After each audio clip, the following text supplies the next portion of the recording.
Subscribe करें India forums Hindi को और घंटी के निशान को दबाएं ताज़ा खबरों के लिए। और उसके अलावा इमली जैसी है, बहुत फ्री बर्ड काइंड ऑफ है, बहुत कॉन्फिडेंट है और वो अपना गोल जानती है कि उसे क्या चाहिए लाइफ में और वो कैसे जाएगी वहाँ तक, और बहुत फोकस्ड है। वो सब चीज़ें आई गेस मैंने अडैप्ट की है। मैं सेट पे सबसे छोटी हूँ, तो मैं नहीं चाहती थी कि वो हक मुझसे छिन जाए पर वैसा नहीं हुआ, तो मैं बहुत ज़्यादा खुश हूँ। इसलिए मुझे चीनी बहुत पसंद है। ये कहाँ से कहाँ तक पहुँचेगा, क्योंकि ये कहानी कुछ अलग है और मुझे बहुत ज़्यादा ही इंटरेस्टिंग लगा है प्रोमो। तो मैं खुद देखना चाहूँगी कि ये कहाँ तक जाएगी। और मेरी तो सारी दुआएं इमली की, सुम्बुल की, सबकी, पूरी इमली टीम की दुआएं हैं कि भाई बस उड़ते जाओ उड़ते जाओ। आप लोगों ने नोटिस किया होगा, नहीं किया होगा मुझे नहीं पता, लेकिन यहाँ पे बैठे बैठे मैंने काफ़ी अवधि के शब्द बोल दिए हैं। वो मेरे अंदर आ चुका है और कैमरे के सामने मेरे लिए हिंदी बोलना बहुत मुश्किल है आजकल। मैं बोल पा रही हूँ। मैं एक डांस अकेडमी में जस्ट मैंने एंटर किया था, वो अपने जूते पहन के जा रही थी, तो मैं तो ऐसे रह गई, वो झांसी की रानी। बस लिटरली लाइक दैट, मैं झांसी की रानी। घर जाके पापा को पता, पापा झांसी की रानी को देख के आए हम लोग। तो उसके साथ मेरी पहली मुलाकात ऐसी थी जिसका उसको कोई आइडिया नहीं, और मुझे नहीं लगा था कि इसके साथ भी कि एक लड़की के साथ मेरी इतनी अच्छी दोस्ती हो सकती है। बहुत कम हो पाती है, नहीं तो फरमान ही मेरा अच्छा दोस्त है। इमली यानी सुम्बुल तौकीर संग आज हुआ मीडिया का खास इंटरैक्शन और शेयर किया सुम्बुल ने इमली के बारे में, स्टार प्लस के आने वाले शो रज्जो के बारे में। तो चलिए देखते हैं क्या था उनका कहना।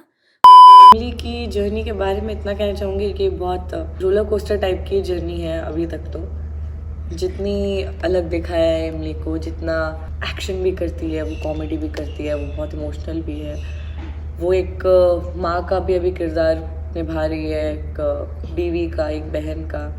तो बहुत कमाल का रहा है अभी तक। तो मैंने तो मतलब मैं पहली बार ऐसी मैं सेट पे ही बैठी हुई थी, जब मैंने स्टार प्लस को फॉलो करते हैं तो वो आ ही जाता है प्रोमोज जो भी नए शो आ रहे हैं। तो रज्जो का प्रोमो मुझे बहुत ज़्यादा अलग लगा और बहुत ज़्यादा इंटरेस्टिंग लगा। मतलब वो थोड़ा सा मुझे मतलब ऐसा अपनापन टाइप की फीलिंग आ रही थी देख के, क्योंकि इमली भी वैसे ही है। इमली अपने सपने जो है, उसके जर्नलिस्ट है वो और उसमें ऊपर जाना चाहती है। रज्जो का भी बहुत बड़ा सपना है, वो एथलीट है, तो उसका भी एक लक्ष्य है जो वो वहाँ तक पहुँचना चाहती है, जिसके लिए वो बहुत मेहनत कर रही है। तो आई थिंक ये बहुत कमाल की कहानी है। लोगों का तो मैं नहीं बता सकती क्यों होता है, कि कुछ लोगों के लिए नहीं होता है पर जिनके पास है एम्बिशन, वो जिन्हें पता है कि उन्हें क्या करना है, जो एकदम श्योर है कि यही है, ये नहीं तो फिर नहीं है। जैसे कि अगर अभी सुम्बुल को ही देख लो, इमली की बात नहीं करते, सुम्बुल, मुझे इतना पता है मैं एक्टिंग अगर नहीं करूँगी तो मैं कुछ भी नहीं करूँगी। मेरे लिए यही है जो है, यही मेरा लक्ष्य है, यही मेरा एम्बिशन है, सब कुछ है। तो वैसे ही है ये रज्जो भी वैसे ही है कि उसका एक लक्ष्य है उसका लाइफ में, कि उसको वही बनना है, नहीं तो फिर उसके अलावा कुछ नहीं है। तो जब हमें पता है कि उसके अलावा कुछ नहीं है, तो इतने पागलों की तरह मेहनत करते हैं कि ये चाहिए भाई। डिफिकल्टीज़ तो हर जगह ही होती हैं, चाहे अगर सिर्फ स्पोर्ट्स ही नहीं, कोई भी अगर जगह, चाहे कोई भी अलग हम लोग चुनते हैं कि हमें क्या करना है लाइफ में। तो स्पोर्ट्स में मतलब इट्स लाइक बहुत ज़्यादा मेहनत, बहुत ज़्यादा लगन लगती है, बहुत कितने सेक्रीफाइसेस करने पड़ते हैं खाने पीने पे, और मेहनत तो मतलब डबल ट्रिपल। उसके बारे में तो एक्चुअली मुझे भी फ़िलहाल कुछ आइडिया नहीं है कि क्या सोचा है राइटर्स ने, प्रोड्यूसर्स ने, कि आगे क्या करने वाले हैं। मुझे फ़िलहाल ये प्रेजेंट का ही पता है। अभी हमने 5 साल का लीप किया और अभी हम चल रहे हैं आगे। हमारे पास एक बच्ची हुई है चीनी, तो हमारा सही चल रहा है। उस चीनी के साथ शूट करना एक अलग ही, आई गेस 1.5 साल से, जैसे मैं 1.5 साल से इमली कर रही हूँ, उसके बाद एक कुछ नया सा होता है। मुझे स्टार्टिंग में थोड़ा सा डर लग रहा था, क्योंकि मैं सेट पे सबसे छोटी हूँ, तो मैं नहीं चाहती थी कि वो हक मुझसे छिन जाए पर वैसा नहीं हुआ, तो मैं बहुत ज़्यादा खुश हूँ। इसलिए मुझे चीनी बहुत पसंद है और बहुत मज़ा आता है चीनी के साथ शूट करने में। बहुत छोटू सी है, आके बंदर की तरह ऐसे आके लपट जाती है, कूद जाती है, इतना भरोसा करके कूदती है ना कि मुझे पकड़ ही लेगी या पकड़ ही लेगा, कसम से वो बस आ जाती है। आई थिंक ये सच है, मतलब क्योंकि मेरे पीछे मेरे पापा हैं। वो अगर आई गेस उन्होंने मुझे इतना नहीं किया होता डांस, क्योंकि मेरे पापा डांस कोरियोग्राफर है, इतना ट्रेन नहीं करते मुझे डांस में, तो मैं आज डांस नहीं कर पाती। अगर मुझे एक ऐसी उड़ान भरने के लिए एक बड़ा सा आसमान उन्होंने मुझे दिया है, मुंबई का आसमान, तो मैं शायद उड़ भी नहीं पाती। इमली है, इमली को भी नहीं लगा था कभी कि उसकी पहली शादी जो रहेगी वो नहीं वर्क कर पाएगी ज़्यादा लंबे वक्त तक। उसको लगा था कि यही लाइफ टाइम होंगी, तो वो टूटी, डिफ़िकल्टीज आई, पर कैसे तो करके उसने वो निकल गई उससे बाहर, क्योंकि वो हमें वक्त के साथ समझ आता है कि धीरे धीरे कैसे करना है सारी प्रॉब्लम्स को ओवरकम। और वैसे ही रज्जू भी है, रज्जू को भी कभी नहीं लगा था कि उसके सर के ऊपर से उसकी माँ का साया हट जाएगा, पर वो हुआ। एंड आई थिंक वो भी बहुत स्ट्रॉन्ग लड़की है, तो वो भी इस दर्द से ऊपर निकल जाएगी और बहुत ऊंचे मुकाम तक पहुँचेगी। मैं तो रज्जू को ये कहना चाहूँगी कि यार कमाल हो, बहुत बढ़िया, तुम बहुत अच्छी हो एथलेटिक्स में, और मैं चाहती हूँ देखना, मैं खुद ये शो देखना चाहती हूँ कि ये कहाँ से कहाँ तक पहुँचेगा, क्योंकि ये कहानी कुछ अलग है और मुझे बहुत ज़्यादा ही इंटरेस्टिंग लगा है प्रोमो। तो मैं खुद देखना चाहूँगी कि ये कहाँ तक जाएगी, और मेरी तो सारी दुआएं इमली की, सुम्बुल की, सबकी, पूरे इमली टीम की दुआएं हैं कि भाई बस उड़ते जाओ उड़ते जाओ। इमली की बहुत सारी चीज़ें हैं जो हमें एक्चुअली पता नहीं चलता है। कैरेक्टर को अगर बहुत लंबे समय तक हम वो निभाते हैं वो किरदार, तो हमें पता नहीं चलता है कि हम कितनी चीज़ें उसकी ले रहे हैं, वो कितनी उसके अंदर ऐसी क्वालिटीज़ हैं जो हमारे अंदर ऑलरेडी आ चुकी हैं, हमें कभी आइडिया नहीं होगा। आप लोगों ने नोटिस किया होगा, नहीं किया होगा मुझे नहीं पता, लेकिन यहाँ पे बैठे बैठे मैंने काफ़ी अवधि के शब्द बोल दिए हैं, वो मेरे अंदर आ चुका है। और कैमरे के सामने मेरे लिए हिंदी बोलना बहुत मुश्किल है आजकल, मैं बोल पा रही हूँ। हाँ, खैर उसके अलावा अगर बात की जाए तो काफ़ी सारी चीज़ें हैं जो मुझे इमली के डायलॉग से मुझे मिलती हैं काफ़ी। एक मैंने डायलॉग बोला था जो कल मैंने एक बार फरमान को बोला था किसी बात पे, तो मैंने बोला था कि जाउन का काम हुए कि साजे। मुझे बड़ा अच्छा लगता है बोलना। और उसके अलावा इमली जैसी है, बहुत फ्री बर्ड काइंड ऑफ है, बहुत कॉन्फिडेंट है, और वो अपना गोल जानती है कि उसे क्या चाहिए लाइफ में और वो कैसे जाएगी वहाँ तक, और बहुत फोकस्ड है। तो वो सब चीज़ें आई गेस मैंने अडैप्ट की है इमली से। एक्चुअली काफ़ी ट्रोल्स भी आई गेस एक तरह के नहीं होते हैं, कुछ पर्सनल होते हैं और कुछ प्रोफेशनली भी लोग आपके काम को ताने देते हैं और बहुत गलत शब्द यूज़ करते हैं आपके लिए। तो जहाँ तक पर्सनल की बात है, तो मुझे पर्सनल जितने भी होते हैं ट्रोल्स, उनसे कभी तकलीफ़ नहीं होती है।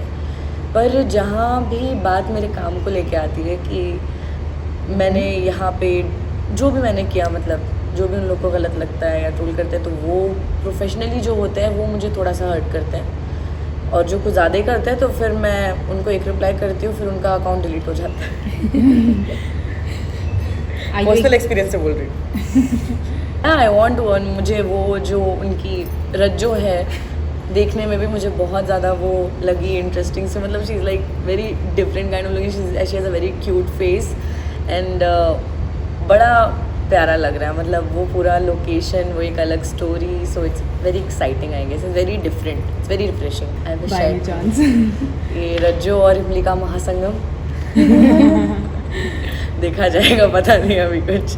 अगर देखा जाए तो जितना हम सोचेंगे, मैं तो इतना कहूँगी रज्जू कि हम जितना नहीं सोचेंगे, कि जितना भी तुम या नहीं सोचोगे, या जितना इमली नहीं सोचेगी कि उसके पास पापा नहीं है, से कई ज़्यादा लोग तुम्हें याद दिलाएंगे कि तुम्हारे पास क्या नहीं है। तुम चाहती हो अपने पापा को ढूंढना, तुम मिलना चाहती हो उनसे, तुम जानना चाहती हो कि वो क्यों नहीं है साथ, तुम सब करो, लेकिन अपना ख्याल रख के कभी भी इतनी खुद को इमोशनली या मेंटली तकलीफ मत दो। So that coming first of all. और उसके बाद आई थिंक मैं और फरमान तो मतलब बहुत ही अच्छे दोस्त हैं, और टू बी ऑनेस्ट मैंने कभी एक्सपेक्ट नहीं किया था कि मेरा इतना अच्छा दोस्त बनेगा, पर देखा ये बाकी ने क्या ही हुआ है। और हाँ, हम लोग सिर्फ good friends, brilliant friends, best friends हैं। आई गेस मैंने क्योंकि मैं इन सब लोगों को ऐसा नहीं है कि मैंने पहली बार मैं ऐसे मिली हूँ। उल्का को मैं जब पहली बार मिली थी तब मैं बहुत छोटू सी थी, और तब वो एक डांस का, क्योंकि वो मुझसे बड़ी है, कुछ है 5-6 साल बड़ी है मुझसे, तो मैं एक डांस अकेडमी में जस्ट मैंने एंटर किया था, वो अपने जूते पहन के जा रही थी, तो मैं तो ऐसे रह गई, वो झांसी की रानी। बस लिटरली लाइक दैट, मैं झांसी की रानी। घर जाके पापा को पता, पापा झांसी की रानी को देख के आए हम लोग। तो उसके साथ मेरी पहली मुलाकात ऐसी थी जिसका उसको कोई आइडिया नहीं है, और अभी मेरी बहुत अच्छी दोस्त बन गई है। अभी समझ आया मैं क्या कर रही थी। बट और रही बात प्रणाली की, तो प्रणाली को मैं पहली बार स्टार परिवार में ही मिली थी, और मुझे नहीं लगा था कि इसके साथ भी कि एक लड़की के साथ मेरी इतनी अच्छी दोस्ती हो सकती है। बहुत कम हो पाती है, नहीं तो फरमान ही मेरा अच्छा दोस्त है।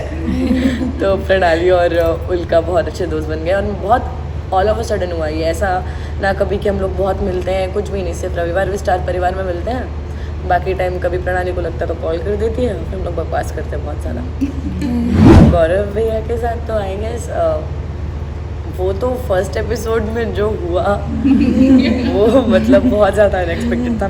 मैं सोच के आई थी ना मैं प्लान करके आई थी, उन्होंने बस ऐसा मेरा दिमाग ख़राब किया है ना, ऐसा मतलब ठीक है तुम जीत गए ना ओके, लेकिन चिढ़ाने का क्या मतलब है? ठीक है हम हार गए पर चिढ़ाओ तो नहीं, चिढ़ाने आते तो फिर मैं आ जाती हूँ कि भैया मैं भी कम नहीं हूँ अभी। के साथ तो बहुत ही मतलब वो अलग ही कुछ है, मतलब वो मैं एक माँ बेटी वाला बॉन्ड भी नहीं बोल सकती, वो कुछ अलग ही है। क्योंकि मैंने ज़्यादा मुझे चीज़ें याद नहीं है क्योंकि मैं बहुत छोटी थी एंड अभी मॉम नहीं रहती हैं साथ में, तो जितनी भी अभी मेरे साथ ये नीलिमा जी का जो मेरा रिलेशनशिप है उसमें वो इतना ख्याल रखती हैं मेरा, वो फिक्र करती हैं मेरी, वो मेरे बारे में सोचती हैं, वो मुझे कॉल करती हैं, मुझे घर पे बुलाती हैं और नाश्ता कर रही हूँ तो सबसे पहले मुझे बुलाएंगी क्योंकि उनको पता है सेट पे सबसे ज़्यादा मैं ही खाती हूँ। तो वो हमेशा मुझे याद करती हैं उस चीज़ों के लिए और मैं भी उन्हें, मुझे पता है कि अगर उन्हें मसाला चाय पसंद है तो मैं जो अभी हमें कभी गिफ्ट आते हैं तो मैं उनमें से जो चीज़ें उन्हें पसंद है वो मैं निकाल के रख लेती हूँ और फिर मैं जाके उनको गिफ्ट कर देती हूँ। अभी तक तो मैं थी,